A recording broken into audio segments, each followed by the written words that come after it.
Hello friends, I am Dr. Astha Gupta, fertility specialist and endoscopic surgeon at Delhi IVF and Fertility Center.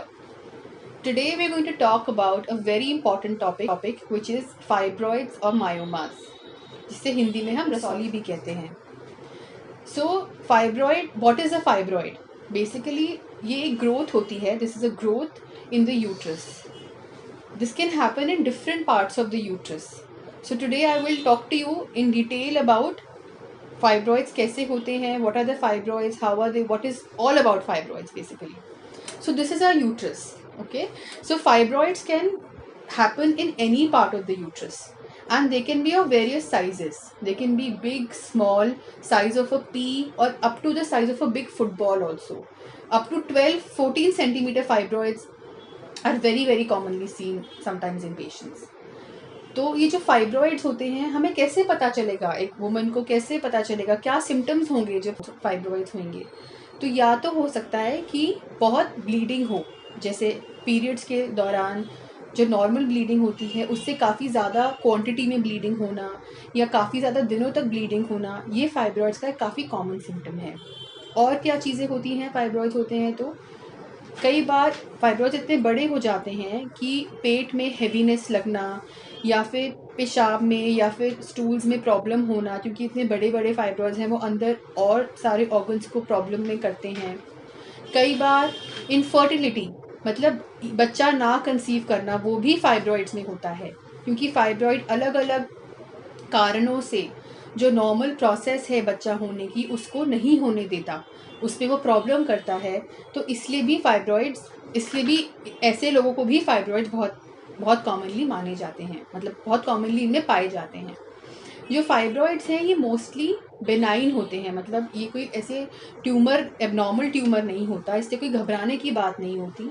लेकिन हाँ, ये ठीक से doctor को दिखाना कि फाइब्रॉइड है तो कितना बड़ा है, कहाँ पर है, क्या प्रॉब्लम कॉज कर रहा है, उस हिसाब से इसका डिसीजन लेना बहुत ज़रूरी होता है कि इसको हम ट्रीट करें ना करें, और ट्रीट करें तो किस वे से करें. इसको कई बार मेडिसिन से, मेडिकल चीज़ों से भी ट्रीट करा जा सकता है, मतलब बिना सर्जरी के.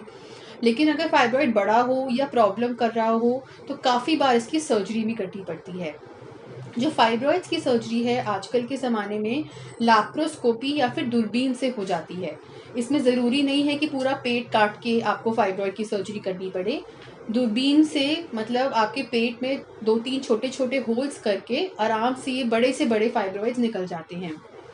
और ये बहुत ज़रूरी है कि आप एक ऐसे सर्जन के पास जाएं जो फाइब्रॉइड्स कॉमनली निकालते हैं, क्योंकि ये एक बहुत इम्पॉर्टेंट टेक्निक होती है, बहुत ही स्किल होता है इसको करने के लिए. और स्पेशली अगर ये इनफर्टिलिटी से रिलेटेड हो, मतलब अगर आपको फाइब्रॉइड्स की वजह से बच्चा ठहरने में प्रॉब्लम आ रही है तो ये बड़ा ऐसा सर्जरी है जिसमें हमें फाइब्रॉइड्स भी निकालने हैं और साथ साथ जो नॉर्मल फंक्शन है बच्चा होने की उसको भी बचाना है, उसको भी प्रिजर्व्ड रखना है. तो ये एक बहुत इम्पॉर्टेंट स्किल होता है. तो ये ज़रूरी है कि हम सिर्फ फाइब्रॉइड्स निकालने पे भी फोकस ना करें, बट फाइब्रॉइड निकालने के साथ साथ बाकी फंक्शन को मेंटेन करने पर भी फोकस करें. ये एक बहुत ज़रूरी चीज़ है.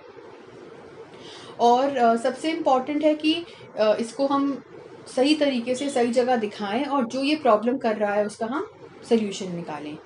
कुछ डाइटरी एडवाइस भी है जो फाइब्रॉइड्स में हम कई बार पेशेंट्स को देते हैं, स्पेशली सर्जरी के बाद, क्योंकि उससे भी लॉन्ग टर्म में जो ईस्ट्रोजन होता है जिस वजह से फाइब्रॉइड्स बढ़ते हैं उसको कम करने से भी लॉन्ग टर्म में फ़ायदा होता है. और ये भी ज़रूरी है कि कई बार फाइब्रॉइड्स होते हैं और कुछ % लोगों में वापस भी आ जाते हैं, चाहे सर्जरी हो जाए या दवाइयों के बाद भी. तो इसका लॉन्ग टर्म फॉलोअप भी करना बहुत ज़रूरी है.